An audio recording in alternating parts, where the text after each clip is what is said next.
से जाता था। अब भारत और इंग्लैंड के बीच में सोने चांदी का व्यापार होने लगा। इंडिया जो है वो चांदी पे आ गया और इंग्लैंड सोने पे आ गया, क्योंकि उन्होंने अमेरिका से रेड इंडियन का सोना लूट लिया था और उनकी 50 करोड़ की पॉपुलेशन को मार के उन्होंने 50,000 तक छोड़ा। ये उन्होंने कहा किया। ये ऐसे लोग हैं। फिर डी, फिर सोने चांदी के बाद इन्होंने रिजर्व बैंक बनाए, केंद्रीय बैंक बनाए।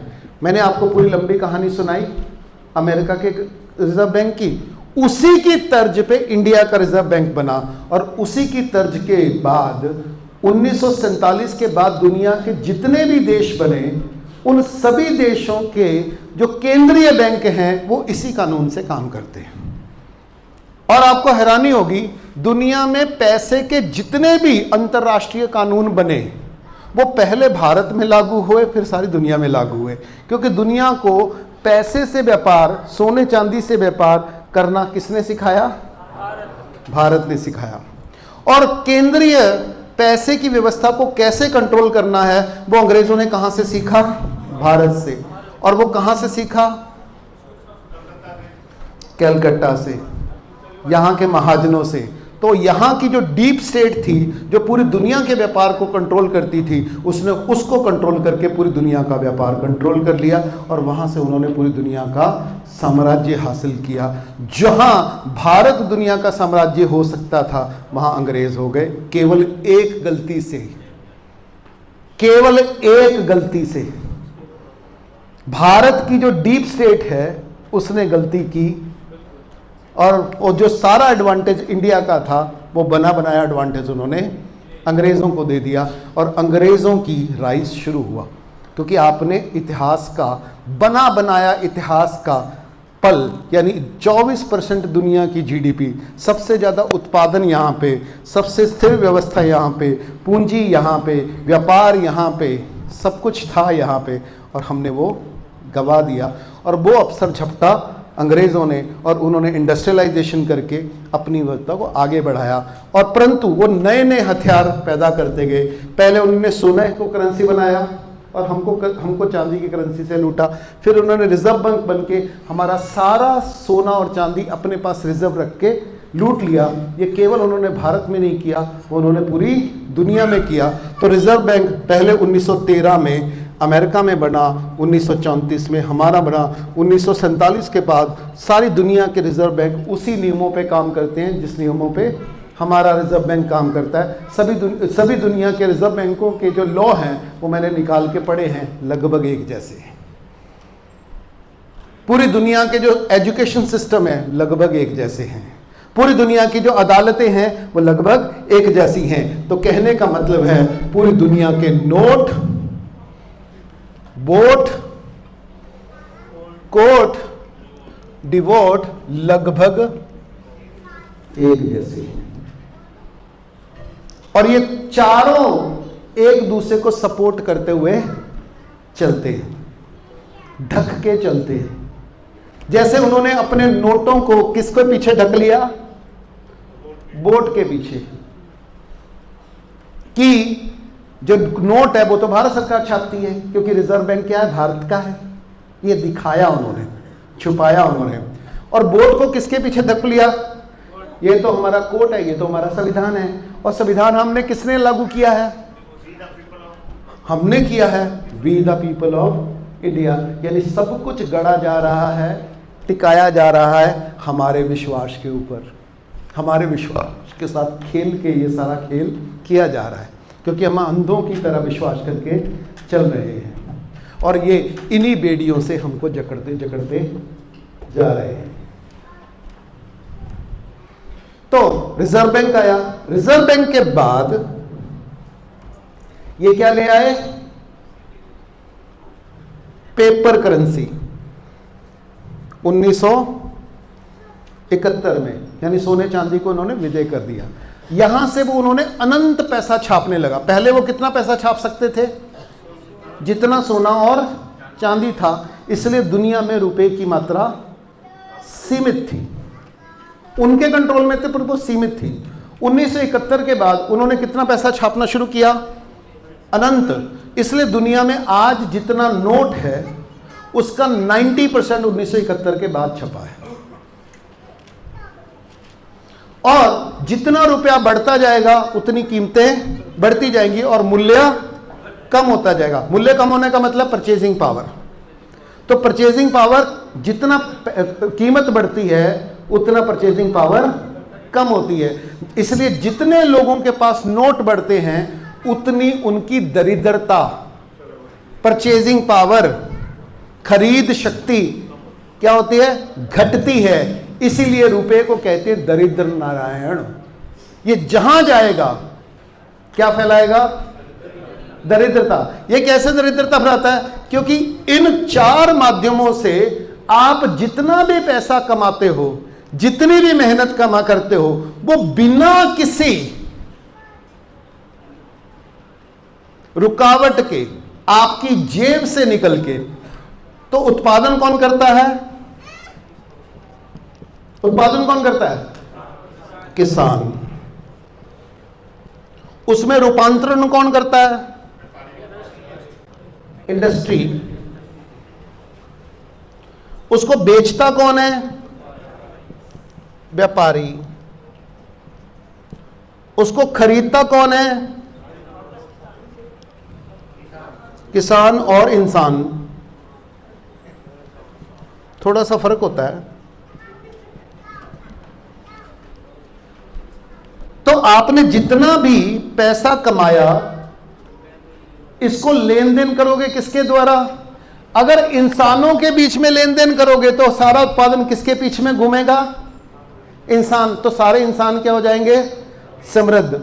अब आप लेन देन किसके बीच में कर रहे हो? सोने चांदी में। तो सारा का सारा उत्पादन किसके पास जा रहा था? व्यापारी के पास। तो कौन अमीर हो रहे थे? व्यापारी। अब किसके पास जा रहा है? बैंक के पास। तो आप जितना उत्पादन कर रहे हो, यानी हरियाणा, पंजाब या दुनिया का या इंडिया का किसान हर साल रिकॉर्ड प्रोडक्शन करता है, यस और नो? और वो पैसा मार्केट में पैसा किसके पास जाता है? वो आप जो भी कमाते हो कहां जमा कर देते हो? बैंक। कौन सा बैंक? Reserve bank? नो, आप अपने अपने बैंक में जमा करते हो। इनका प्रॉफिट किसके पास जमा होता है? आरबीआई। और आरबीआई का प्रॉफिट किस में कन्वर्ट होता है? प्रॉफिट गोल्ड में। और वो गोल्ड कहां जाके जमा होता है? इंटरनेशनल बैंक ऑफ सेटलमेंट, ये विदेश में जाता है। यानी यहां से पाइपलाइन लगी हुई है, तो यहां आया, यहां से यहां आया, और यहां से यहां आया, और यहां से अपने आप एक एक व्यक्ति का उत्पादन एक पाइपलाइन के द्वारा, एक एक घर से, एक एक खेत से अपने आप निकल के वहां जा रहा है। यह है आधुनिक अर्थव्यवस्था, जिसको बोलते हैं पाइपलाइन अर्थव्यवस्था। आपको लूटने वाला कोई दिखेगा ही नहीं, क्योंकि अब वो लूटने आते नहीं हैं। उन्होंने लूटने की ऐसी पाइपलाइन बिछा रखी है कि अपने आप वो वहाँ पहुँच ही जाएगा, क्योंकि आपकी EMI लगी ही हुई है, आपका इंटरेस्ट रेट लगा ही हुआ है, आपका कर्जा लगा ही हुआ है। इस समय लगभग 90% किसानों की सारी ज़मीन किसके पास है? बैंकों के पास है। तो भारत की सरकार की इनकम किसके पास है? तो यानी आपके सारे पब्लिक सेक्टर के यूनिट हैं वो गिरवी रखे हुए हैं किसके पास? बैंकों के पास। वो बैंकों के पास पहुंच चुके हैं, तो ये इंटरनेशनल बैंक ऑफ सेटलमेंट के पास रखे हैं। तो किसने पूछा, बड़ा अच्छा सवाल था, कि अगर वो 1,36,000 टन सोना पहले लूटे, 45 ट्रिलियन डॉलर पहले लूटे और अभी भी लूट रहे हैं, तो इंग्लैंड कर्जे में किसमें कैसे है?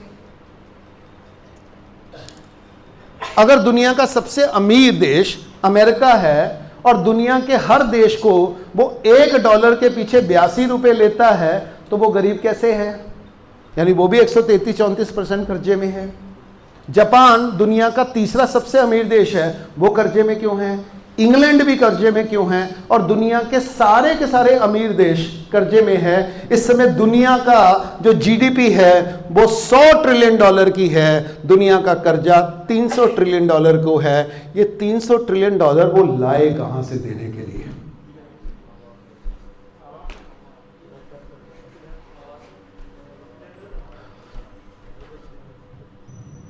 वो कहां से लाए?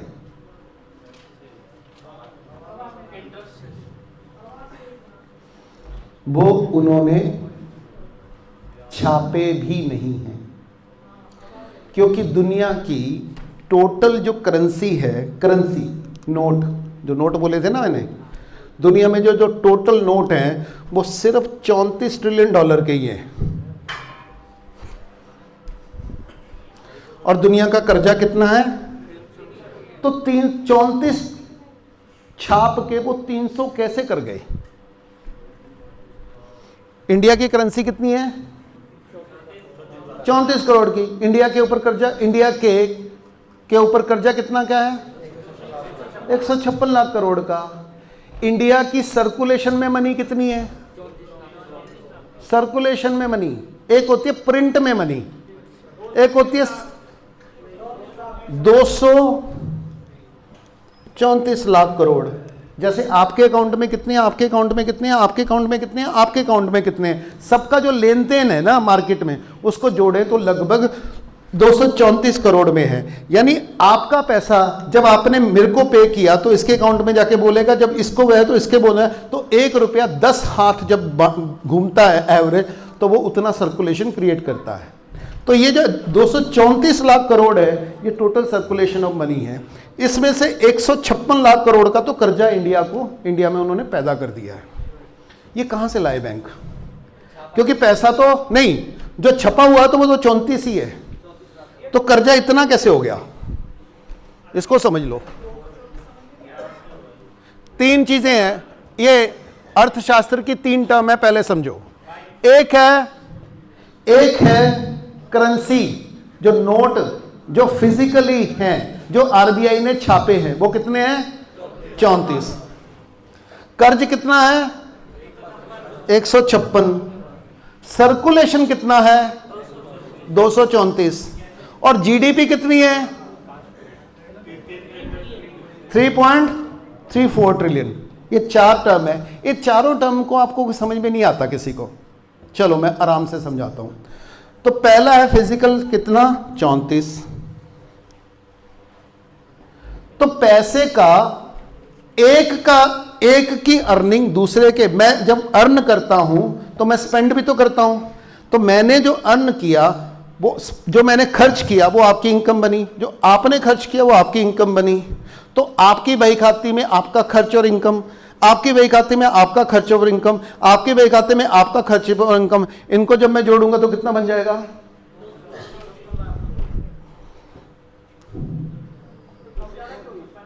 इसमें से बैंक ट्रांजैक्शन कितनी है जो बैंकों के कर्जे में लिखी हुई है? 256 लाख। वो कैसे आई? वैसे बड़ा सिंपल है।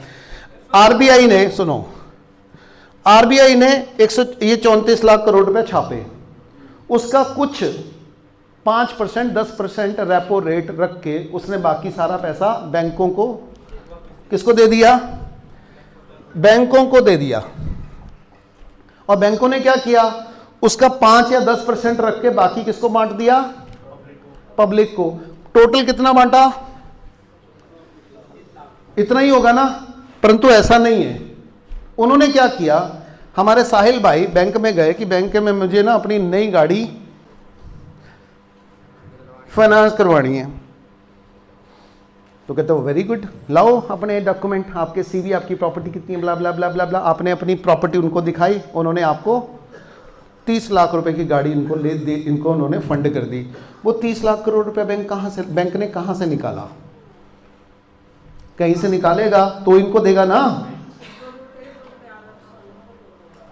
तो हम मानते हैं कि जो उसने आरबीआई से लिया कैश, उसका 10% जो रखा होता है उसमें से दे दिया, उसमें से जो 10% रिजर्व रखा होता है बाकी उससे वो लोन दे देता है।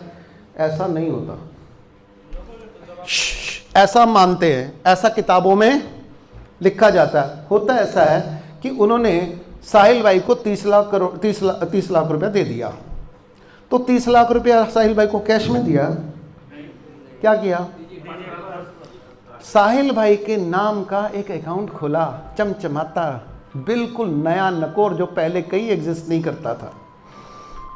उसको उन्होंने साहिल भाई के नाम से साहिल भाई की जो सीबी है उससे सजाया संवारा और उसके अंदर डाले 30 लाख रुपए के अंक और साहिल भाई को चिपका दिया, देखो आपके अकाउंट में 30 लाख रुपए आ गए। और साहिल भाई ने क्या किया, वो अपने चमचमाते अकाउंट से 30 लाख रुपए का चेक काटा और दे दिया कंपनी को, दे दिया कंपनी को। तो कंपनी के पास चला गया, साहिल भाई के पास क्या है, और कंपनी ने क्या किया, वो पूरा का पूरा जो चेक है वो वापस जमा कर दिया बैंक में। पैसा कहाँ आया? पैसा कहाँ आया? Bank to. तो ये पैसा कैसे क्रिएट हुआ था, कैसे सर्कुलेट हुआ? बैंक अकाउंट के तौर पे। वो केवल बैंक एंट्री है और कुछ भी नहीं है।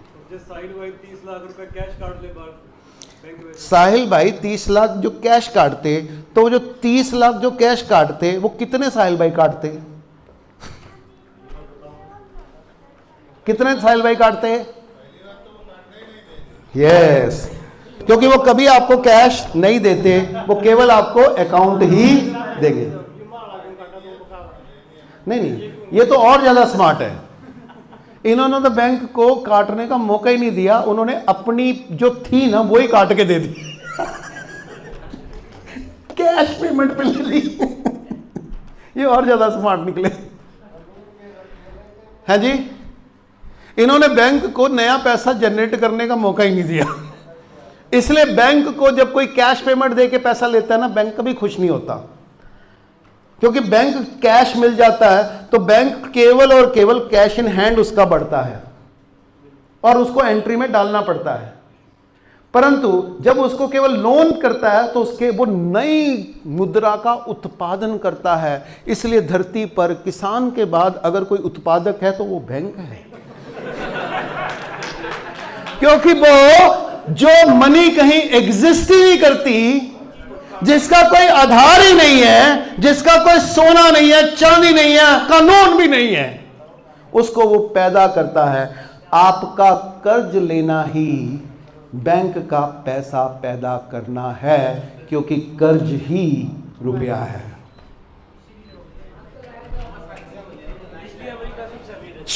इसीलिए अमेरिका सबसे अमीर है, क्योंकि अमेरिका उत्पादन में अमीर नहीं है, पैसे और डॉलर पैदा करने में अमीर है। क्योंकि अमेरिका कौन सी कमोडिटी पैदा करता है?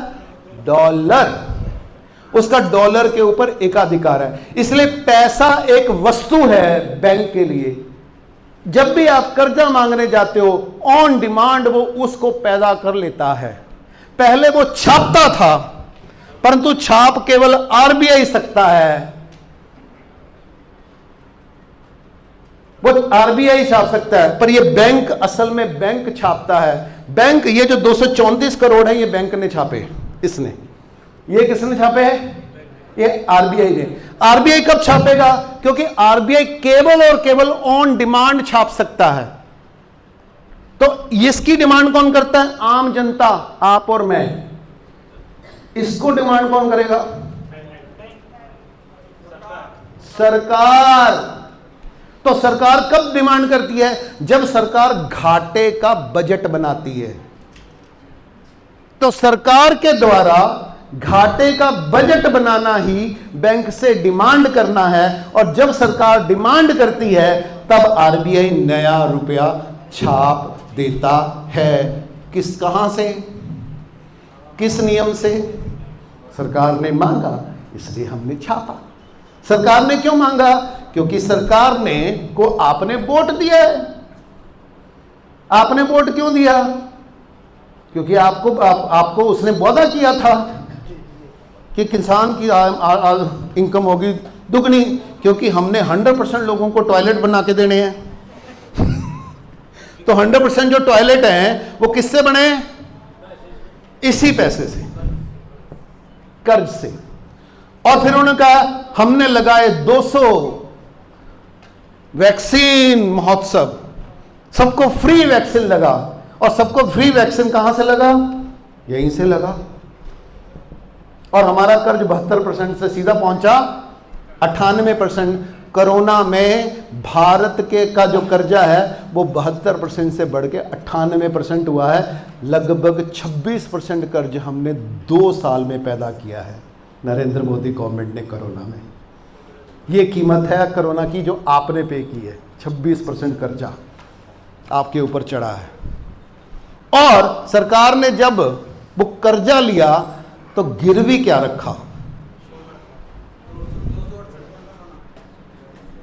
सरकार के पास एक चिंदी भी सोने की नहीं है।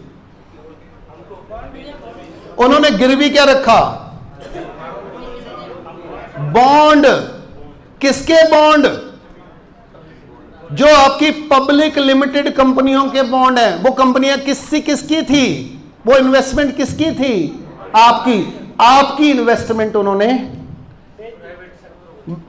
उनको बेच दी एक या गिरवी रख दी।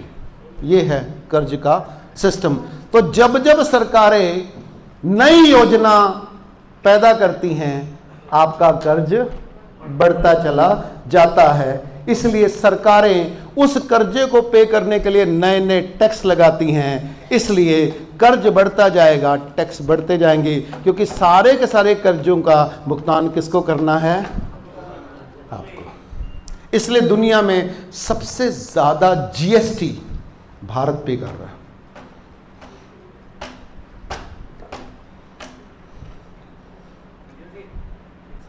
हाँ जी, जैसे आपने बताया ये 34 लाख करोड़ की जैसे जो करेंसी है वो चलन में है, चलन में नहीं है, प्रिंट में है। जो प्रिंट कर रखी है। लेकिन जो बैंक का जो लेन देन है, जैसे हमने भी ले रखा है और किसी ने, मान लो हम किसी एक ही ब्रांच को ले लेते हैं, छोटी ब्रांच को, और जितने भी अकाउंट होल्डर हैं वो अपना अगर कैश लेने जाएंगे तो वो दे नहीं पाएगा। ऐसे ही रैंडमली हम किसी भी ब्रांच में जाकर के ये कर सकते हैं। अगर 100 लोग एक साथ पैसा मांगते हैं और बैंक नहीं दे जा पाता, इसलिए बैंक क्या हो जाता है? दिवालिया हो जाता है। इसलिए बैंक दिवालिया हो ही जाना चाहिए, क्योंकि 156 करोड़ का कर्जा है वो किसी ना किसी व्यक्ति के पास है, बैंक से ही लेना है। तो लेने अगर लोग पहुंच जाएंगे उसी दिन सारे बैंक गिर जाएंगे। इसलिए बैंकों ने अपनी एक्चुअल करेंसी से कितने गुना? 5 गुना लोन दे रखा है। जितनी करेंसी है उससे 5 गुना। वो कभी पैदा हो वापस दिया जा सकता है, उसका तो इंटरेस्ट भी नहीं दिया जा सकता। ये तो लोग विश्वास करके कैश में डील नहीं करते, इसलिए बैंकों से वो कैश मांगते नहीं हैं। इसलिए बैंकों का धंधा चल जाता है। जिस दिन बैंक लोगों ने कैश मांग लिया उसी दिन। इसलिए बैंकों का सबसे बड़ा डर है कि आप कैश ना मांग लो, क्योंकि जिस दिन आपने मांग लिया उस दिन वो दिवालिया हो जाएगा। हाँ, बिल्कुल हो जाएगा। इसलिए आप अवेयर होके मांगने चलो, उससे पहले उन्होंने इंतजाम कर लिया है। उस इंतजाम का नाम है, वो अभी करंट में तो नहीं आया ना सर? आ गया। और पहले, उससे पहले उन्होंने डिजिटल कर दिया। इसलिए वो उन्होंने क्या कर दिया? ऐसी ऐसी योजनाएं बनाई कि आपको कैश से दूर करके डिजिटल पे लाओ। कितने लोग गाड़ी चलाते हो? कितने टोल देते हो? और डिजिटल में टोल देते हो तो कितना है? कैश में देते हो तो कितना है? कैश में दुगना है और डिजिटल में आधा है। यानी वो टोल के द्वारा भी अपनी डिजिटल करेंसी को आपके ऊपर थोप दे रहे हैं। वो आपके ऊपर गाजर लटका रहे हैं, डिजिटल करो, डिजिटल करो, डिजिटल करो। वो आपके फायदे के लिए आपको डिस्काउंट दे रहे हैं या आपके डिमांड को, कैश की डिमांड को खत्म कर रहे हैं। क्योंकि कैश की डिमांड को खत्म करेंगे तो उनका जो हवा में पैदा किया हुआ पैसा क्या हो जाएगा? रियल। बैंक धंधा है कागज को प्रॉपर्टी में कन्वर्ट करने का। बैंक का धंधा क्या है? कागज को प्रॉपर्टी में कन्वर्ट करने का। और वो कर रहा है, पर वो तभी कर पाएगा अगर आप कैश ना मांगो। अगर वो मांग लिया तो उसका धंधा रुक जाएगा। संजीव जी, अभी तो बैंकों में यही है ना, अगर हम कैश लेने जाएंगे तो कैश तो देना ही पड़ेगा ना बैंक को। देना पड़ेगा, इसलिए वो जल्दी से जल्दी, इसलिए उन्होंने ड्राइंग की लिमिट बांध दी है, इसलिए उन्होंने जितना पैसा कमाओगे उसके ऊपर भी उन्होंने चार्ज लगाना शुरू कर दिया है, ताकि वो आपको हर नियम बना के आपका पैसा आपको देने इसके लिए भी वो इंटरेस्ट चार्ज करते हैं। उससे ज्यादा निकलवा नहीं सकते। ये नियम इसीलिए किए हैं, इसलिए वो टैक्स भी कमा रहे हैं, इंटरेस्ट भी कमा रहे हैं, चार्ज भी कमा रहे हैं, राइट, सब कुछ कमा रहे हैं। ये सब इसलिए किया जा रहा है। क्लियर हो गया? क्लियर हो गई? नोट नहीं है इंडिया तो छाप के भी तो दे सकते हैं।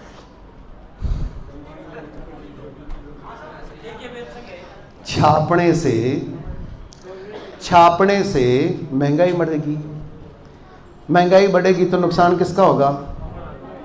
आपका ही होगा, राइट। छापे हैं, कितने छापे हैं? 12 से 34 तो कर लिए ना, और कितने छपाने हैं? सर ये इसलिए हमारी महंगाई बढ़ रही है। अच्छा, महंगाई बढ़ रही है तो हम कर्जे में डूबते जाते हैं या कर्जे से निकलते जाते हैं? तो अगर बैंक जितने भी तरीके से बैंक रुपया जितना छापेगा, उससे अल्टीमेटली कौन मरेगा? आम आदमी मरेगा। इसलिए बैंक को बोलते हैं दरिद्र नारायण। ये दिखता है लक्ष्मी जैसा, ले लो लोन दिया, ले लो कार, ले लो ट्रक, ले लो बस, ले लो गहने, ले लो सोना, ले लो डिग्री, घूम लो विदेश, और जितना जितना आप लेते जाओगे उतने उतने दरिद्र होते जाओगे। ये दरिद्र नारायण है, ये पूरी इकोनॉमी को दरिद्र करता है। सर एक प्रश्न ये था कि जैसे आपने कहा कि आरबीआई से भारत सरकार ने, कौन हो भाई? ऊपर सर, अच्छा, कहाँ? अच्छा, बोल। हाँ आरबीआई ने अभी सरकार ने बॉन्ड रख के कंपनियों के पैसा लिया, हाँ, कर्ज के रूप में। किसने? सरकार ने। सरकार के पास कोई गोल्ड नहीं है, सरकार ने कोई गोल्ड रख के बॉन्ड कर रख के लिया ना। हाँ, बॉन्ड रख के लिए। कंपनियों का बॉन्ड रख के। हाँ, वो कंपनियां किसकी थी? पब्लिक की थी। पब्लिक का मतलब? जनता। जनता मतलब हम लोग। हाँ जी, हमारी। पूछना ही चाह रहा हूँ। हाँ, ऐसे बोलो, हमारी। जी हाँ। ये क्या भारत सरकार अपना पैसा नहीं छाप सकती आरबीआई के? नहीं छाप सकती, क्योंकि आरबीआई का कानून ये कहता है कि सरकार 1 रुपए के अलावा कोई रुपया छाप सकती नहीं है। और 1 रुपया भी वो छापती है केवल और केवल चांदी के सिक्के का बहाना बनाए रखने के लिए, ताकि जनता को गारंटी का एहसास रहे। क्या इस कानून को संसद में रिपील नहीं कर सकते? तो संसद किसकी है? नहीं, संसद तो हमारी है ना सर। ओके, ठीक है। अच्छा, ठीक है, अब आप समझो, तो संसद किसके ऊपर बनती है? मैं पूछना ही चाह रहा हूँ। वोट पे। अच्छा, और 1 मिनट यार, संसद काम करती है वोट के ऊपर, राइट? क्योंकि वोट हमने दी है तो संसद हमारी हुई। अच्छा, वोट आपने दी है? जी। आपने फिजिकली दी थी कि या ईवीएम को दी थी? ईवीएम को। अच्छा, ईवीएम को दी थी। ये जो ईवीएम है, क्या इसको हैक किया जा सकता है? कितने लोग मानते हो कि ईवीएम को हैक किया जा सकता है? झूठ। ईवीएम कभी भी हैक नहीं हो सकती, एटीएम कभी भी हैक नहीं हो सकता, क्योंकि ईवीएम एक मशीन है। मशीन का काम होता है वो वही काम कर सकती है जिसके लिए उसको डिजाइन किया जाता है। वो डिजाइन वही करेगा जो डिजाइन करवाने वाला मालिक चाहता है, और डिजाइन करवाने वाला जो मालिक है वो आपके लिए काम चाहता है। आपके लिए उसने ईवीएम बनाई है या अपने लिए बनाई है? तो किसने बनवाई है ईवीएम? सरकार ने। आपको मालूम है कि भारत में जितनी ईवीएम घूम रही हैं उससे 20 लाख ईवीएम एक्स्ट्रा खरीदी गई थी, जिसका कोई अता पता सता नहीं है कहां है। उसकी पेमेंट हुई है, बैंक पेमेंट हुई है, पर वो मिसिंग है। और ईवीएम मिसिंग होना और एक एटम बम मिसिंग होना,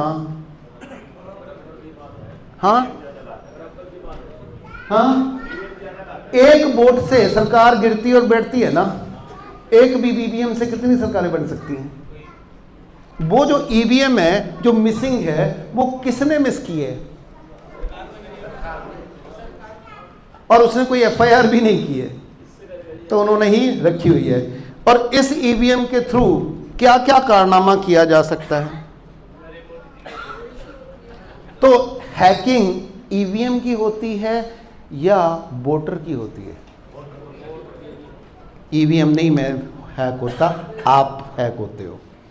वो आपको हैक करते हैं क्योंकि आपको लगता है कि आपने ईवीएम को अपने पसंदीदा कैंडिडेट को वोट दी है, वोट उसको भी है जिसको ईवीएम ने डिज़ाइन करने वाले को पहुंचाना है।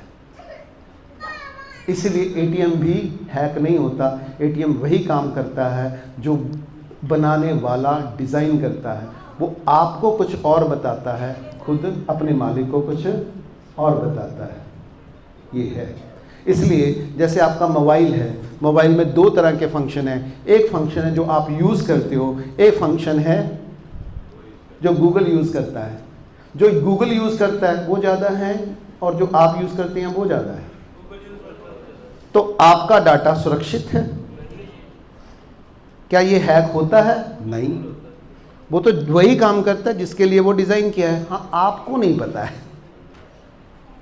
परंतु बनाने वाले को तो पता है, वो हो रहा है। तो आपकी वोट भी उन्हीं के लिए काम करती है। ईवीएम कहाँ बनती है सर? कहाँ बनती है? बनती है अमेरिका बनती है, भारत में? दो जगह बनती भारत में है। उसमें जो लगने वाली चिप है वो अमेरिका में बनती है। अमेरिका में जो चिप है वो एक भारत की प्राइवेट कंपनी ने खरीदी थी। जो प्राइवेट कंपनी ने खरीदी थी वो पुराने ओएनजीसी के चेयरमैन के किसी की थी, और वो 20,000 करोड़ रुपए में खरीदी गई थी। और वो 20,000 करोड़ रुपया ओएनजीसी को दिया गया था। ओएनजीसी ने वो 20,000 करोड़ रुपया है वो अदानी को दिया था नर्मदा बेसिन में ऑयल खरीदने के लिए। आपको याद होगा 1990 के करीब में चला था कि इतना नर्मदा में इतना तेल मिला है कि अब भारत दुनिया को तेल पिला सकता है। एक बूंद नहीं मिला। उसके लिए 20 लाख करोड़ रुपया उस समय खर्च हुए थे। ब्ला ब्ला ब्ला ब्ला ऐसे लंबे कहानियां हैं। और उसमें 20 बहुत है। 20 लाख करोड़ की करोड़ और 20 लाख ईवीएम। और अब 88 लाख करोड़ भी 88 हजार करोड़ भी आ गए। हाँ, तो फिर ये सत्ता परिवर्तन क्यों होता है सर? एक पार्टी जो आगे वो तो बनी रहेगी। हाँ, ये बहुत अच्छा सवाल है।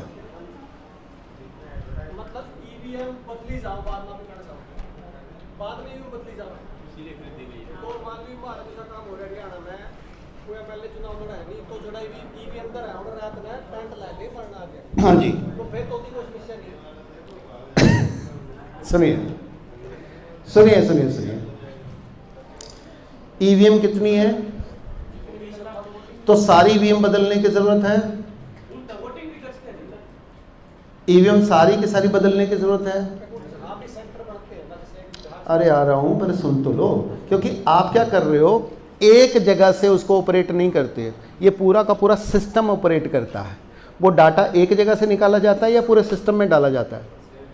तो सिस्टम का भी तो एल्गोरिथम है। और वो सिस्टम यहां से ऑपरेट किया जाता है या बाहर से ऑपरेट किया जाता है? बाहर से। हाँ, वो इंटरनेट के माध्यम से, इंटरनेट का सेंट्रल सिस्टम है उसका अपना एक सेंट्रल सिस्टम है ईवीएम का। किसके अंदर? उसके अंदर जो डाटा है ना, वो जो एक्सचेंज होता है ना, उसका अपना एक नेटवर्क सिस्टम है। इसीलिए पूरे देश का चुनाव वो इंटीग्रेट कर सकते हैं क्योंकि वो इलेक्ट्रॉनिक है। जब वो लास्ट में ईवीएम पैक हो उसकी बैटरी निकाल तो किस माध्यम से कनेक्ट हो बैटरी इंटरनेट कैसे कनेक्ट होगा? वो मुझे नहीं पता, उसके बहुत सारे सिस्टम हैं। देखो तो उसमें लाइट तो होनी चाहिए ना। उसमें लाइट भी है। सुनो सुनो, आपका मोबाइल की बैटरी डिस्चार्ज हो गई तो आपका मोबाइल मर जाता है। निकाल दी तो भी बिना बैटरी के तो हाँ जी, तो भी वो यूज़ होती है। आपका टीवी स्विच ऑफ हो ना, स्विच ऑफ भी हो, उसमें कोई लाइट नहीं, उसमें कोई वायर ही ना हो। पावर तो चाहिए। हाँ, वो पावर किस अच्छा कितने किस्म की पावर होती है एक मशीन के अंदर या मोबाइल के अंदर? कितने किस्म की होती है? आप जिसको बोलते हैं कि उसकी बैटरी निकाल दी, उसके अलावा भी एक बैटरी होती है। उस बैटरी को बोलते हैं बायोस के अंदर एक बैटरी होती है। कंप्यूटर की जो सारी की सारी मेमोरी होती है वो बायोस में होती है। उसको बोलते हैं बेसिक इनपुट आउटपुट सिस्टम। उसके अपनी छोटा सा सेल लगा होता है, वो काम करता है। इसलिए हाँ, सब में होती है, आज भी होती है। वो कैसे कहाँ लगी होती है आपको पता नहीं होता, वो उन्होंने सिस्टम में रखा होता है। ठीक है, अभी हम उस टेक्नोलॉजी में अभी नहीं जाते क्योंकि वो हमारा विषय नहीं है। अभी तो मैं ये कह रहा हूँ ईवीएम हैक नहीं होता है। ईवीएम कौन सा काम करता है? जिस पर्पस के लिए उसको बनाया गया वो काम करता है। वो कौन से पर्पस हैं? दो पर्पस हैं। एक पर्पस है जो हमको बताया जाता है, दिखाया जाता है। एक पर्पस कौन सा है? जो बनाने वाले को चाहिए। दोनों को बताया जाता है। आपको कभी बताया जाएगा? कभी नहीं बताया जाता। हाँ, वो सारी खंगाड़ी थी मैंने इलेक्शन में, सारी वाटर पैड देखी जिसमें कोई आपने उसका सॉफ्टवेयर भी खुलवाया था? आपने उसका सॉफ्टवेयर भी खुलवाया था? उस पर टांका था, नहीं सारे टांके अरे आपने उसका सॉफ्टवेयर भी खुलवाया था? अरे ईवीएम का सॉफ्टवेयर खुलवाया था भाई। तो सॉफ्टवेयर होता क्या है भाई? ना वही समझो ना, वही समझना है। ईवीएम सॉफ्टवेयर है, ईवीएम सॉफ्टवेयर है। उसकी जो चिप है वो आप नहीं खुलवा सकते, उसके अंदर सॉफ्टवेयर होता है। मोबाइल में ना सॉफ्टवेयर आप ढूंढ नहीं सकते। मोबाइल का जो 90% सॉफ्टवेयर है वो कहाँ काम करता है? क्लाउड में। क्लाउड में, क्लाउड का मतलब हवा में। पावर क्या है? जब इंफॉर्मेशन आपने मोबाइल से मेरे को मैसेज भेजा, मैं बैठा हूं अमेरिका, जो मैसेज यहां से हवा अमेरिका में मेरे मोबाइल पे आने से पहले कहां था? उसको कौन सी बैटरी से चला रहे थे आप? हाँ, यहां तो बैटरी चला, यहां से तो मैसेज चला गया, मेरे पास अभी पहुंचा नहीं। वो कौन सी बैटरी में है भाई? जब आपने भेज दिया और जब मैंने रिसीव नहीं किया, उसके ऊपर भी हवा में भी एक बैटरी होती है। उसके बारे में हम बाद में बात करेंगे क्योंकि बहुत टेक्निकल मामला है वो। उसके लिए मुझे पूरी टेक्नोलॉजी की बात करनी पड़ेगी, उसकी लिमिटेड जानकारी, अभी उसकी बात नहीं करते। अभी मैं सिंपल ये कह रहा हूं ईवीएम हैक नहीं होता। हैक कौन होता है? यूजर से हैक होता है। हाँ जी, कोई पूछ रहा था? सत्ता परिवर्तन कैसे होता है सर? जब एक पार्टी आ गई और ईवीएम मैनिपुलेटेड है तो फिर सत्ता में बनी रहेगी वो? जिसको आप सत्ता बोलते हैं वो कौन है?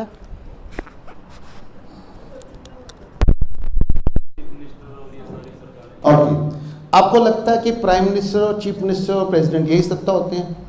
ओके, मैं आपको एक एग्जांपल देता हूं। ये जो इलेक्शन है ना, ये एक स्टेडियम है और इस स्टेडियम में यहां पे घोड़े दौड़ रहे हैं। काला घोड़ा, पीला घोड़ा, नीला घोड़ा, हरा घोड़ा। बीजेपी, शिवसेना, आप का घोड़ा दौड़ रहा है। ये घोड़ा दौड़ रहा है और ये जो सारे के सारे जनता है वो यहाँ इनके ऊपर अपना अपना जुआ खेल रही है। मेरे वाला जूता, बकअप काला, बकअप पीला, बकअप बेला, बीजेपी की जय, भारतीय जनता पार्टी जीतेगी भी जीतेगी, मेरे वाला जीतेगा, जीतेगा भी जीतेगा, नरेंद्र मोदी जीतेगा, जीतेगा, राहुल गांधी जीतेगा। ये सब चला रहे हैं क्योंकि इसने अपनी अपनी वोट का अपनी अपनी इन्वेस्टमेंट कर रखी है और ये सोच रहे मेरे वाला जीत गया, ये तुम्हारे वाला जीत गया। मान लीजिए ये जीत गया और इसके ऊपर ना यहाँ पे बैलेट बॉक्स में एक आदमी बैठा है जो इस रेस कोर्स का मालिक है ये जो रेस कोर्स का मालिक है उसको क्या फर्क पड़ता है ये जीते कि ये जीते?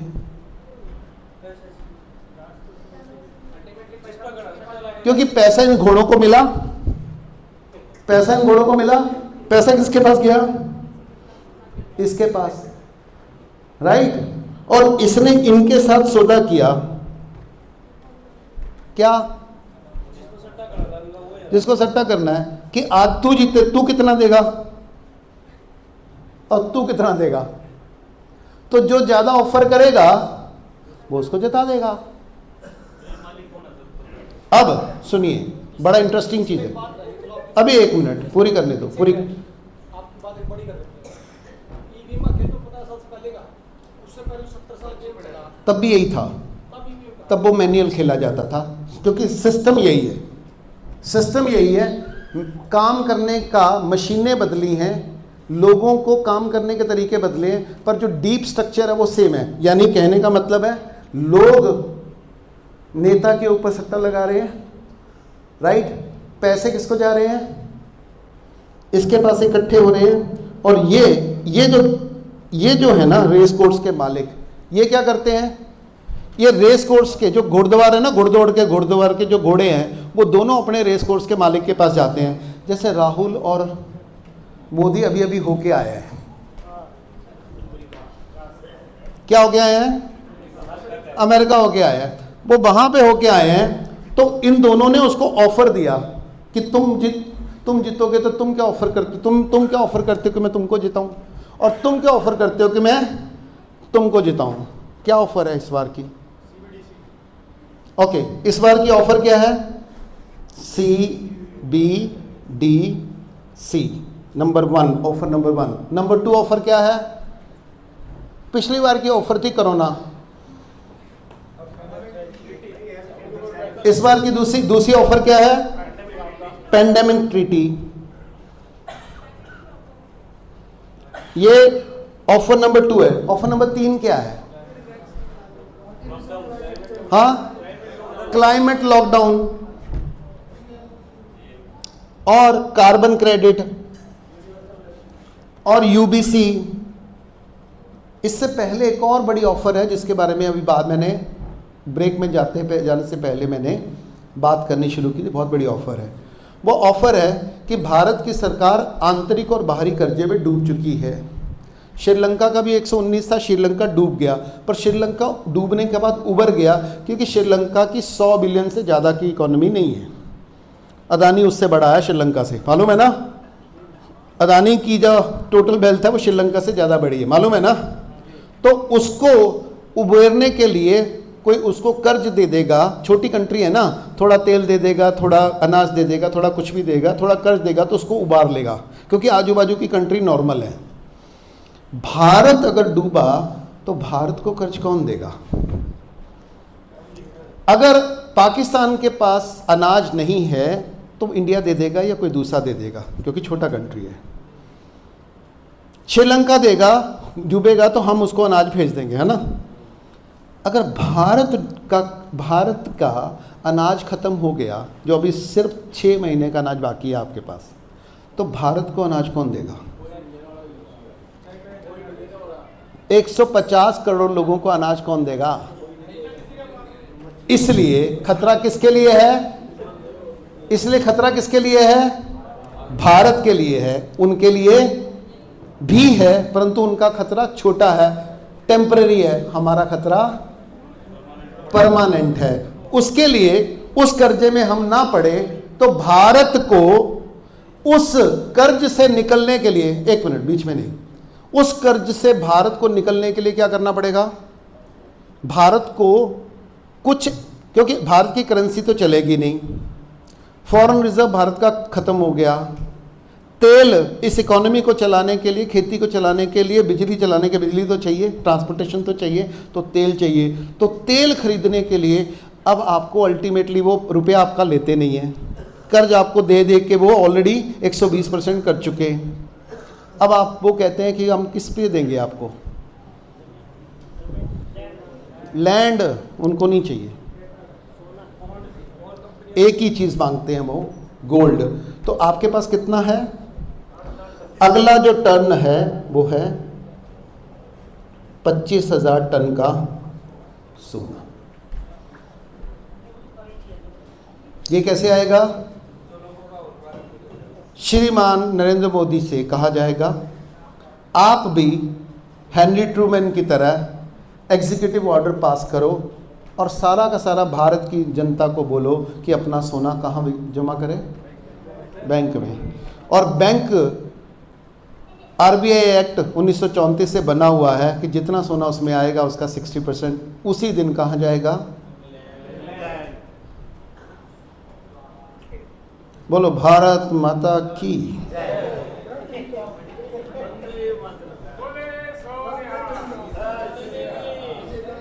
ये है 2025 का इलेक्शन, 24 के इलेक्शन का ऑफर। एक और ऑफर भी है, एक और ऑफर भी है।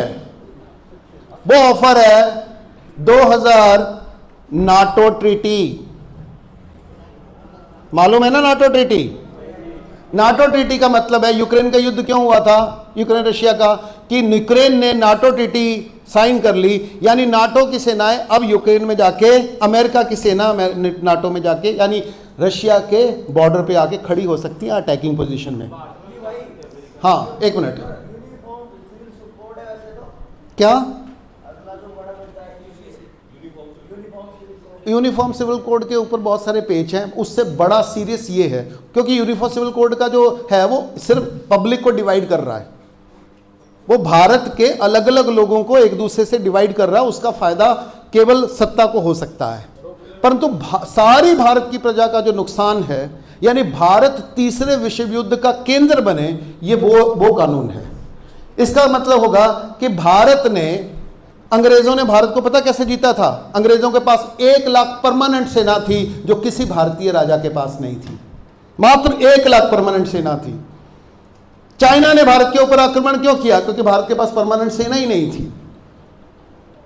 62 के युद्ध के बाद भारत ने पहली बार परमानेंट सेना बनाई, तभी भारत दुनिया में अपने पांव पे खड़ा हो पाया। अब अग्निवीर योजना के मुताबिक भारत की परमानेंट सेना को परमानेंटली खत्म किया जा रहा है, उसको टेम्पररी सेना में कन्वर्ट कर दिया जा रहा है। 4 साल के कॉन्ट्रैक्ट सोल्जियर के ऊपर उसको कन्वर्ट किया जा रहा है। अब भारत के पास कोई परमानेंट सेना होगी नहीं, इसलिए दुनिया की, केवल भारत में नहीं, दुनिया के लगभग 80% देशों की सारी परमानेंट सेना को कानूनन खत्म करवाया जा रहा है अंडर ट्रीटी। योजना कुछ भी हो, आई ऊपर से है, लागू हमारे वाला कर रहा है। अब जब वो करेगा, अब परंतु भारत को सुरक्षा चाहिए किससे? चाइना से। तो भारत क्या करेगा? नाटो ट्रीटी साइन करेगा, जो डिवाइड एंड रूल में भारत का हर राजा अंग्रेजों से करता था कि अंग्रेज जब भी युद्ध होगा तो अंग्रेज हमको सुरक्षा प्रोवाइड करेंगे। अब उसी योजना का नाम है नाटो ट्रीटी, यानी भारत पे जब भी चाइना अटैक करेगा या कुछ भी करेगा तो भारत की रक्षा करने के लिए कौन आएगा? नाटो सेनाएं आएंगी, अमेरिका की सेना आएंगी, यानी भारत क्या है? अमेरिका की छावनी बनेगी, चाइना बनने देगा। और उस दिन यहां भी वही युद्ध छिड़ेगा जो रशिया और यूक्रेन में छिड़ा है, जो 1 महीने से ज्यादा नहीं चल सकता था, 1.5 साल से चल रहा है।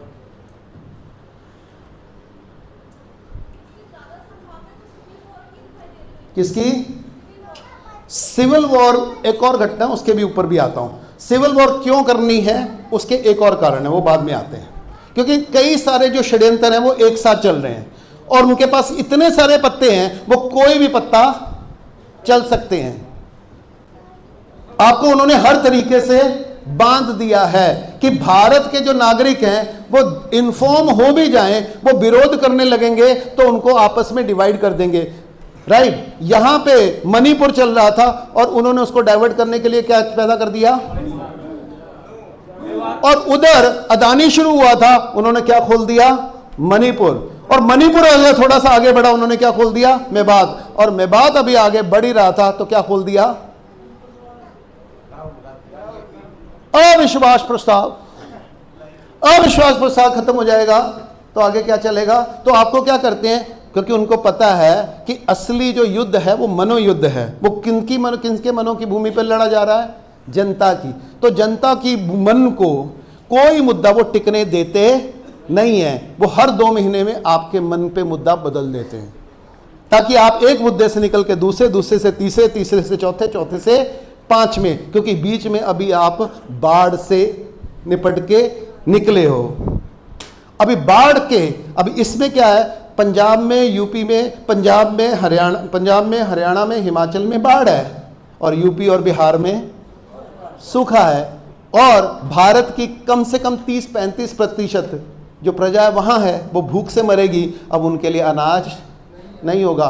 एक के बाद एक मुद्दे वो आपके ऊपर भड़का रहे हैं, ताकि आप कभी भी यूनाइट होकर किसी एक मुद्दे पे फोकस ना करो। यही पूरी कहानी है। अब करना क्या, एक मिनट, अब करना क्या है? तो ये एक पाइपलाइन बिछी हुई है। इस पाइपलाइन के मुताबिक, ये पाइपलाइन ग्लोबल है, इसलिए आपको पता होना चाहिए कि एग्जैक्टली आपका दुश्मन क्या क्या खेल सकता है, कैसे कैसे खेल सकता है, उसको निपटने की, क्योंकि उसके अटैक की एक स्ट्रक्चर है, तो आपको उसके अटैक को काउंटर करने के लिए अपनी भी स्ट्रक्चर बनानी पड़ेगी। पहले उसके अटैक में एक और स्ट्रक्चर बन लो, उसको बोलते हैं पाइपलाइन इकोनॉमिक्स। इस मुताबिक दुनिया के सारी की सारी दुनिया के ऊपर कब्जा करना है, तो आप 17 चीज़ों के ऊपर कब्जा कर लो तो आपका कब्जा हो जाएगा। बोलो कौन कौन सी 17 चीज़ें हैं?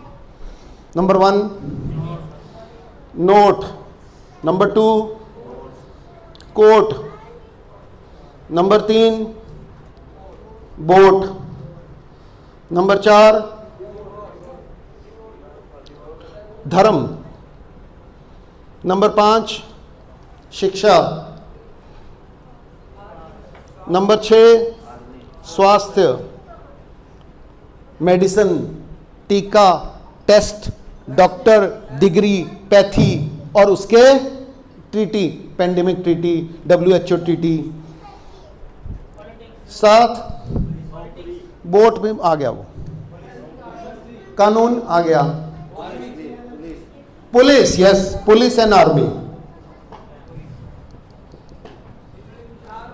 8 आर्मी, आर्म हथियार। 9 मार्केट, कौन सी market? Food market, share market, weapon market, fruit market, सारी मार्केट। आपको मालूम है केवल 5% टमाटर की फसल में कमी आई है, भाव में कितने गुना? 5 गुना, 3 गुना, 6 गुना, 250 गुना उसकी प्राइस में आई है, क्योंकि ये मार्केट कंट्रोल्ड है।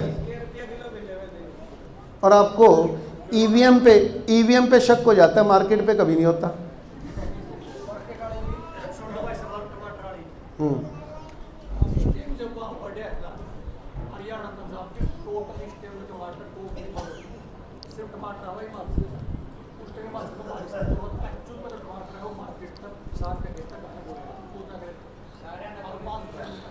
नाइन्टी 90% टमाटर कहाँ से आता है मार्केट में?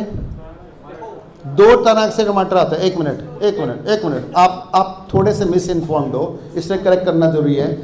90% जो मार्केट में टमाटर आता है वो खेत से आता है या कोल्ड स्टोरेज से आता है? किससे आता है? कोल्ड स्टोर से।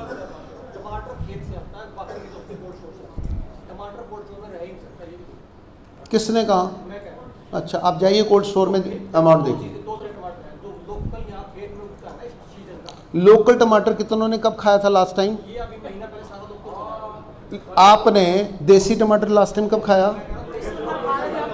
लोकल टमाटर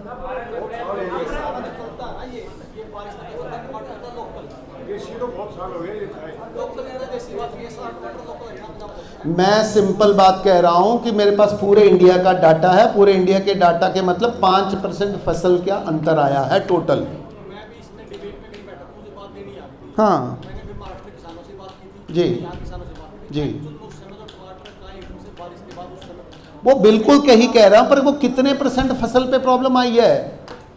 मैं आपसे पूछ रहा हूं कि आप अपने खेत में जाते हो, आपके बाजू में खेत में टमाटर पकता है, आपको मार्केट, बाजू में मार्केट है, आपको कितने रुपए पे मिलता है? ओके। और आपको मनाली में जहां टमाटर नहीं है वहां पे कितने में मिलता है? मनाली में तो ये जो टमाटर जो बात है सारा हिमाचल का आता है, जिसमें मैं ऊपर से पूछ रहा हूं, मैंने कहा कि जो खेत में उग रहा है उसके बाजू की मार्केट है, वहां पे रेट क्या है, और मनाली की जो अंतिम गांव है जहां से स्नो ही स्नो है, कुछ नहीं है, वहां पे रेट क्या है? सेम। मैं बताता हूं, सेम है। टमाटर वहां भी तो होता है। मैंने कहा नहीं उगता, सेम है, सीजन में नहीं है, सेम है। मैंने कहा कि सीजन हो कि नहीं हो, जब भी मार्केट में रेट आ रहा है, वो केरला के गांव में भी, अंतिम गांव में भी वही रेट है और मनाली के अंतिम में है। तो मतलब जहां फसल होती है वहां भी रेट वही है, जहां फसल नहीं होती है वहां भी रेट वही है, क्योंकि सारी की सारी मार्केट कंट्रोल्ड है। अच्छा, जो किसान, एक मिनट आगे देखो, ये नो हुआ, मार्केट कंट्रोल्ड है। मार्केट के बाद और क्या कंट्रोल्ड है? लाइट, एनर्जी, उसके बाद फ्यूल, ये इलेक्ट्रिसिटी आ गई, ये पेट्रोल आ गया। उसके बाद और क्या चाहिए कंट्रोल में? इंटरनेट, फ्यूल में गैस आ गया, उसके बाद आ गया मीडिया, और अभी इंडिया का जितना ड्रिंकिंग वाटर है वो भी कंट्रोल होता जा चुका। ज़्यादातर बड़ी बड़ी कंपनियां उसको खरीद रही हैं। दुनिया में 16 कंट्रियों ने लीगल साइन कर दिए हैं कि अब वो एग्रीकल्चर बंद कर रही हैं, यानी वो एग्रीकल्चर, कौन सा फसल होगी, कौन सा फसल बीजी जाएगी, कौन सी नहीं बीजी जाएगी, वो भी वो कंट्रोल कर रहे हैं। अभी पूरा कंट्रोल हुआ नहीं है। अभी दुनिया में जो सबसे कम कंट्रोल्ड है वो फसल कंट्रोल में है, सबसे कम कंट्रोल है, परंतु वो भी कर रहे हैं। और क्या कंट्रोल में है?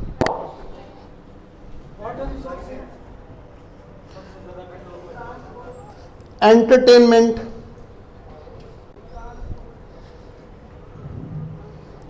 पूरा का पूरा ट्रेड, पूरा का पूरा, चाहे वो ट्रांसपोर्टेशन है, ट्रांसपोर्टेशन में क्या होगा?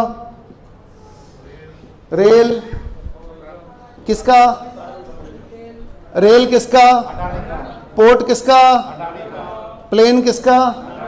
कंट्रोल्ड। और रिटेल मार्केट, रिटेल मार्केट सारी की सारी कितने की है? रिटेल मार्केट भारत की 80 लाख करोड़ की रिटेल मार्केट है। 80 लाख करोड़ की रिटेल मार्केट है, किसके कंट्रोल में है? अंबानी के हाथ में रिटेल मार्केट है, ठीक है। तो रिटेल मार्केट, अगर आप देखो इनमें से कितनी चीजें ऑलरेडी कंट्रोल हो चुकी, नोट कंट्रोल्ड। दुनिया में एक से नियम है, ये नोटों पे के जो नियम है ना, बैंकिंग के नियम है, ये अनेक हैं या एक हैं? तो वो एक ही नियम से चल रहे हैं, एक ही सिस्टम से चल रहे हैं। दुनिया में जो कोर्ट चल रही हैं वो अलग अलग नियम से चल रही हैं, एक ही नियम से चल रही हैं। वो उनकी धाराएं थोड़ी ऊपर नीचे हैं, परंतु जज, वकील, आईपीसी, सजा के जो नियम है और भाषा है कानून की, वो क्या है? एक ही है। मैक्सिमम कह रहा हूं। हाँ जी, वो भी लगा लो। साहिल भाई, वेदर, आपकी हार्प टेक्नोलॉजी, आपकी कॉमट्रेल, वो भी कंट्रोल्ड। और कौन कंट्रोल है भाई? सबसे वाटर रिसोर्सेज आ गया। सबसे इंपॉर्टेंट जो कंट्रोल में है,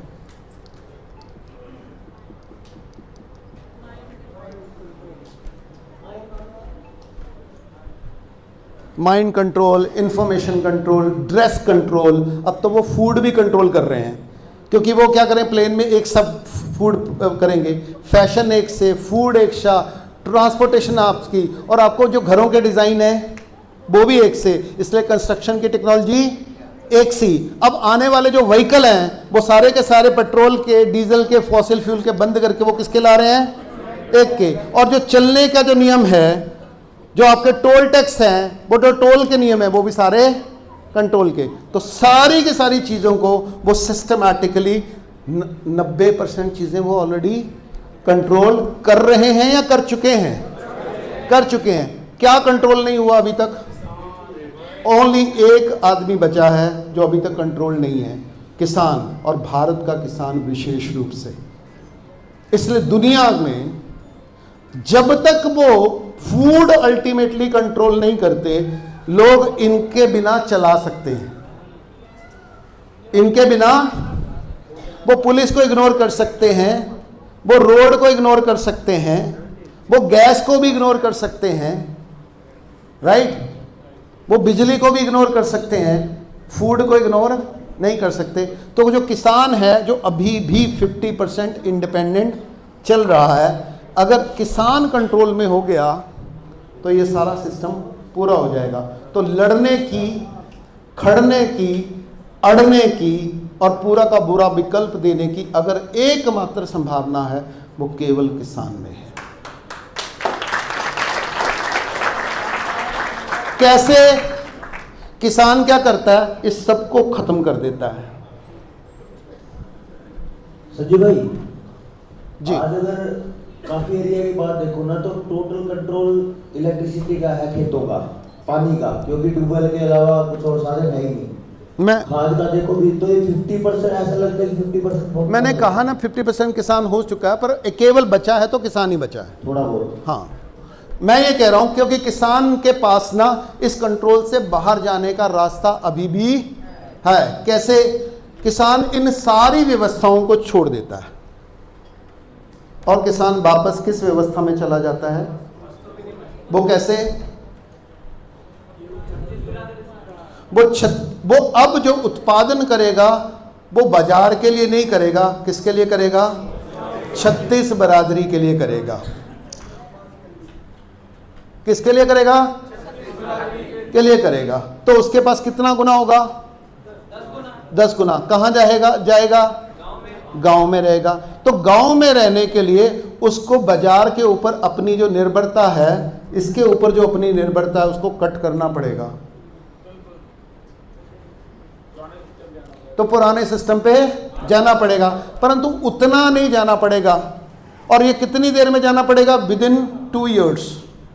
इतना बड़ा शिफ्ट, इतने बड़े शिफ्ट का चैलेंज है, परंतु वो जो शिफ्ट है उतना बड़ा चैलेंजिंग नहीं है। कैसे? अगर वस्तु विनिमय पे जाना है तो किसान 3 चीजें कर ले बस। पहला है अपना उत्पादन मंडी में बेचे या गांव से बेचे। वो व्यापारी के थ्रू बेचे, रिटेलर के थ्रू बेचे, आड़ती के थ्रू बेचे, या गांव खुद अपने बच्चों के थ्रू गांव से बेचे, डायरेक्ट सेलिंग करें। राइट? नंबर 1, आपके पास कितना उत्पादन होगा? 10 गुना कम से कम। मैं जस्ट एवरेज की बात लगा रहा हूं। उस उत्पादन का आप क्या करोगे? वो केवल आप सीधा बेच दोगे, अनाज बेच दोगे, या उसके ऊपर वैल्यू एडिशन करोगे? जो वैल्यू एडिशन करोगे वो आपकी फूड इंडस्ट्री है। वहां से आप भी तो पैकेजिंग कर सकते हो, आप भी तो दलिया बना सकते हो ना, आप भी तो ब्रेड बना सकते हो। उसको बोलते हैं जीरो बेस्ड टेक्नोलॉजी। उसमें मिनिमम टेक्नोलॉजी की ज़रूरत है। वो हर व्यक्ति अपने घर में कर सकता है और इसकी डिमांड कभी भी कम होगी नहीं। और वो ऑर्गेनिक होगा, और वो शुद्ध होगा, और वो ट्रस्टवर्दी होगा, जिसकी आज मार्केट को सबसे ज़्यादा ज़रूरत है। वो आएंगे, वहीं से खरीदेंगे। पहला है ये। इससे क्या होगा? आपकी वैल्यू बढ़ेगी। नंबर 2, डिपेंडेंसी कम होगी। नंबर 3, जो सारा का सारा मनी है वो गांव में ही रहेगा, वैल्यू अपने पास रहेगी, रोजगार बढ़ेगा, आपके बच्चों का पलायन रुकेगा, आपके घर में पोल्यूशन कम आएगा और आपका फ्रीडम बढ़ेगा। और तब आपको दूसरा निर्णय लेना पड़ेगा, अब हम अपने खेतों में जहर नहीं डालेंगे, क्योंकि कम उत्पादन पर अधिक शुद्धता और गुणवत्ता, ये मॉडल नई खेती का हमको चुनना पड़ेगा। नंबर 2। नंबर 3, जिस जमीन को, जिस जल जंगल जमीन को हमने ख़त्म कर दिया है, जानवर को हमने ख़त्म कर दिया है, उसको पुनः अपने गांव में स्थिर करने में आपको कितना टाइम लगेगा? कितना? अगर आपको अपने गांव में जंगल उगाना हो, जितनी ज़रूरत है, जितनी ज़मीन है, कम से कम 5 एकड़ का जंगल हर गांव में होना चाहिए, तो कितना समय लगेगा सुशील भाई? 5 एकड़ का जंगल हर गांव में उगाना हो तो कितना समय लगेगा?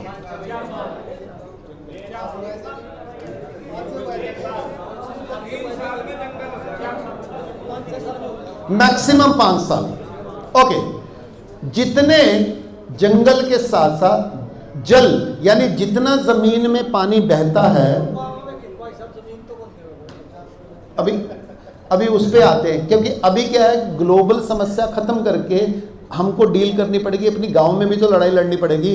पहले ग्लोबल को छोड़ लेते हैं, गांव में लड़ाई पे उसके बाद आएंगे। ओके, पर प्रॉब्लम और सोल्यूशन तो सामने करना ही पड़ेगा, बिना लड़े तो कुछ नहीं होगा। तो लड़ाई बाहर भी होगी और लड़ाई अंदर भी होगी। बाहर वाली खतरनाक है, अंदर वाली खतरनाक है? दोनों बराबर की हैं, दोनों बराबर की हैं। लठ वहाँ भी फूटेंगे, लठ यहाँ भी फूटेंगे, हाँ सर भी फूटेंगे, परंतु उसके बिना आपके पास कोई चारा नहीं है। अब वहाँ की लड़ाई इनडायरेक्ट है, दुश्मन पता ही नहीं है, यहाँ तो डील कर लोगे, परंतु क्या करना है वो सुनना पड़ेगा। तो पहले जंगल को 5 साल में आप खड़ा कर सकते हो, हाँ या ना? जल तो, परंतु उसके साथ आपको चाहिए जल। तो आपके पास गांव में जितना जल बरसता है, आपके गांव में जितना जल रुकता है और जितना पानी के नीचे उतरता है और जितना आप निकाल के इस्तेमाल करते हो, उसको संतुलित करना पड़ेगा ना। अगर उसका वो पहले व्यवस्था हुआ करती थी, जोड़ की भी थी, कुएं भी थे, रिचार्ज बेल भी थे, राइट, उसकी व्यवस्था करनी पड़ेगी ना। कितने साल लगेंगे? अगर आप बहते दरिया पे बांध बना सकते हो तो ये व्यवस्था नहीं कर सकते? गांव इकट्ठा हो जाए, कितना साल लगेगा? विदिन 5 साल वो भी हो जाएगा। दूसरा, वो एक्सपेंस मालूम है यार, तुम वो एक्सपेंस पे बाद में आते हैं, पहले कर हो सकता है कि नहीं हो सकता? 2, अच्छा, उस जंगल और जल को और जमीन को शुद्ध करने में, यानी उसमें से जहर डाला है, उसको फिर से शुद्ध करने में कितना समय लगेगा? 3 साल। और जितने डंगर आपको जमीन की गुणवत्ता, दूध और पूरी की पूरी इकोनॉमी को मेंटेन करने के लिए फिर से चाहिए, जिससे आपकी बिजली के ऊपर और दूसरी चीज़ों के ऊपर निर्भरता को कम कर सको, जितने भी जानवर जो भी संख्या में आपको चाहिए, दूध के लिए चाहिए, अन्य प्रयोग के लिए चाहिए, उनकी संख्या को फिर से बसाना है गांव में, उसकी नस्ल के साथ, कितना समय लगेगा? 3 साल। अच्छा, ये जो 5 साल है, ये एक गांव को लगेंगे, एक जिले को लगेंगे, एक स्टेट को लगेंगे, एक देश को लगेंगे, एक दुनिया को लगेंगे? एक दुनिया को।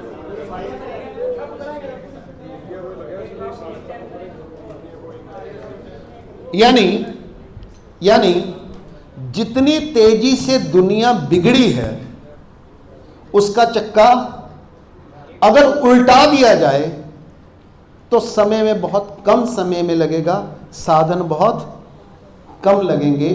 इसकी संभावना अंतिम रूप में है आज, क्योंकि वो इस संभावना को भी पूरी तरीके से ख़त्म कर देना चाहते हैं, क्योंकि सीबीडी और ये जो सारे के सारे लागू होने के बाद, क्योंकि सीबीडी क्या है, वो पेपर करेंसी है या बाउचर है? अब असली किसान को मार कहाँ पड़ेगी, किसानी कहाँ ख़त्म होगी?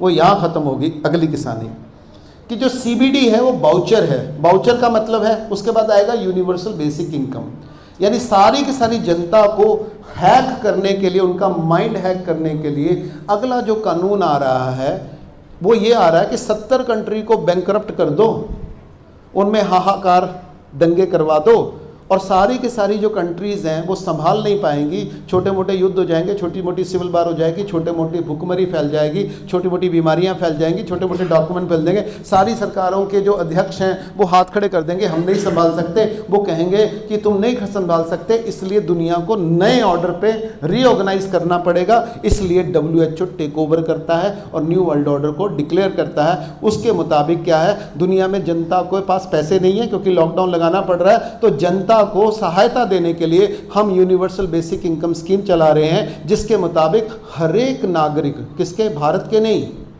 एशिया के नहीं, पूरी दुनिया के हर एक नागरिक के खाते में $1000 प्रति माह डाले जा रहे हैं।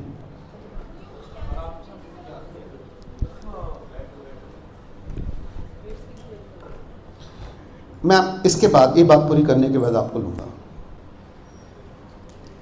तब क्या होगा, जो 5 किलो अनाज से पूरा इलेक्शन मैनेज कर सकते हैं, वो $1000 प्रति माह प्रति व्यक्ति अकाउंट में जब आएगा तो आप क्या करोगे? दुनिया की 90% गरीब जनता क्या बोलेगी? वो मोदी को भूल जाएगी, जो भी उसको देगा वो उसके पीछे हो जाएगी, वो सब कुछ भूल जाएगी। फिर नया कानून आएगा कि आप इस $1000 से केवल अदानी के यहां से ही जाके आटा खरीद सकते हो, अंबानी की ही बिजली खरीद सकते हो, इसकी एयरपोर्ट से ही ट्रैवल कर सकते हो, इसका ब्रांड खरीद सकते हो, इतनी मात्रा में खरीद सकते हो। तो वो क्या आएगा? फिर राशनिंग आएगी पक्का। तो वो प्लान कर चुके हैं कि पूरी दुनिया का सारा उत्पादन केवल 500 कंपनीज करेंगी और उनको ऑलरेडी सिलेक्ट करके दुनिया के टॉप बिलियनियर बनाया जा चुका है। और ये जो सारी की सारी चीज़ों के साथ जो एक इंपॉर्टेंट चीज़ है उसको बोलते हैं सप्लाई लाइन। ये सारी सप्लाई लाइन वो कंट्रोल कर चुके हैं, चाइना और एग्रीकल्चर को छोड़ के ये सारी सप्लाई लाइन को कंट्रोल कर चुके हैं। तो वो क्या करेंगे, सप्लाई लाइन पे वो पहले 500 बिलियनियर के हाथ में दे चुके हैं। अब आपको क्या करना है, बाकी सारे बिजनेस को खत्म कर देंगे, राइट। एग्रीकल्चर भी वो ऑलरेडी बांट चुके हैं कि दुनिया के लिए पूरा उत्पादन कौन करेगा। आपकी उत्पादन की उनको ज़रूरत नहीं है, भारत की खेती की उनको ज़रूरत नहीं है। असल में भारत की किसी चीज़ की ज़रूरत उनको नहीं है।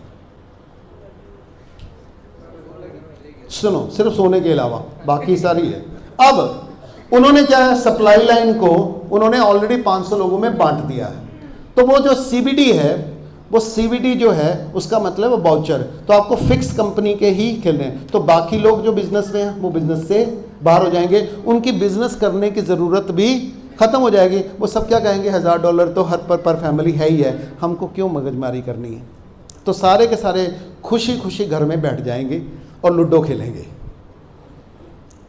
साथ में आएगा जिसको भी CBD करना है उसको ये वाले इंजेक्शन, ये वाली एजुकेशन, ये वाली रजिस्ट्रेशन वगैरह वगैरह वगैरह। एक अकाउंट के मुताबिक जिस तरीके का हेल्थ स्टेटस है, भारत के 60% युवा ऑलरेडी इनफर्टाइल हो चुके हैं।